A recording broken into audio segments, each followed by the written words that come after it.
Alright, you beautiful bastards, welcome to a 3-game SmashUp here on SGG. The 3 games I'm smashing up today are HellSign, Bad Guys at School, and The Shore. Starting off with HellSign, this is a game where you play a character who has a gigantic back tattoo called a HellSign that attracts paranormal activity. Now, that means that he can go around doing different jobs, collecting money, collecting experience points, and gathering clues at each site so that he can solve what is happening there. Overall, this game is actually pretty fucking decent.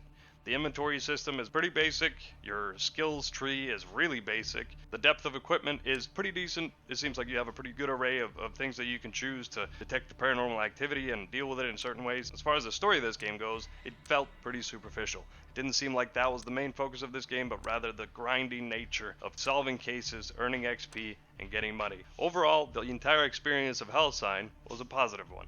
It did leave me wanting to play more, just to progress and see what kind of challenges I would be meeting ahead, but it didn't have me gripping the edge of my seat, wanting to know what was happening next. That didn't really happen in HellSign. Regardless, decent game, check it out. Now, moving on to Bad Guys at School. This game sucked my balls. I didn't like it at all, I'm sorry. I'm pretty sure it's a carbon copy of another game called Bully, which, based on that alone, I'm pretty inclined to shy away from it. I did give it 30 to 45 minutes. I did run around, I tagged some walls, I pantsed the principal, I threw a geeky kid defying gravity on multiple occasions. The gist of the game is that you run to these guys, the bad guys at school, they give you a prank, or they give you a chore, or they give you something to do, and then you go do it, and then you come back, and then it's done. And then you do it again, and then you do it again. That was the impression I got. Oh, and on top of that, the entire neighborhood surrounding the school is completely empty and desolate. That being said, I'm pretty sure this is a nuclear test site, and this school, right in the middle of it, should be shut the fuck down. Just like this game, just leave it.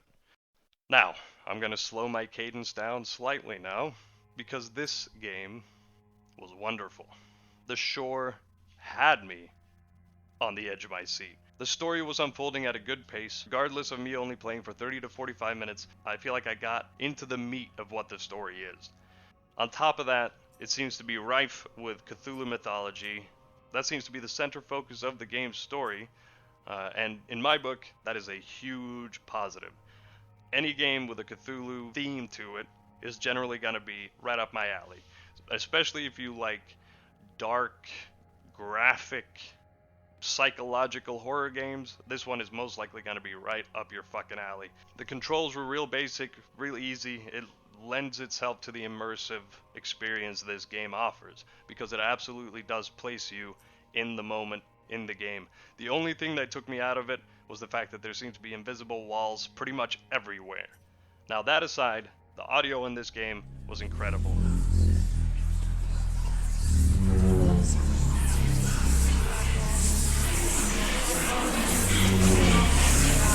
The sound design was good, it was crisp, it was clean. It did change a little bit abruptly at times, which I found a little disturbing, but for the most part, this game had just an incredible score. The music was well placed, it was well picked, it fit the moments and the moods. It was incredible. It really got me in the moment. So out of the 3 games, The Shore is 100% the one I would recommend the most. In other words, Bad Guys at School, feel free to leave that one alone. HellSign, go ahead and consider it. The Shore, go get that shit right now, because it was fucking fantastic. I'm gonna stop ranting and raving, then I'm going to hop on my computer and play The Shore, because that shit was gripping, and I want to know what happens. Alright, hey, that's been a 3-game smash up here on SGG. Thank you so much for hanging out, and as always, be good.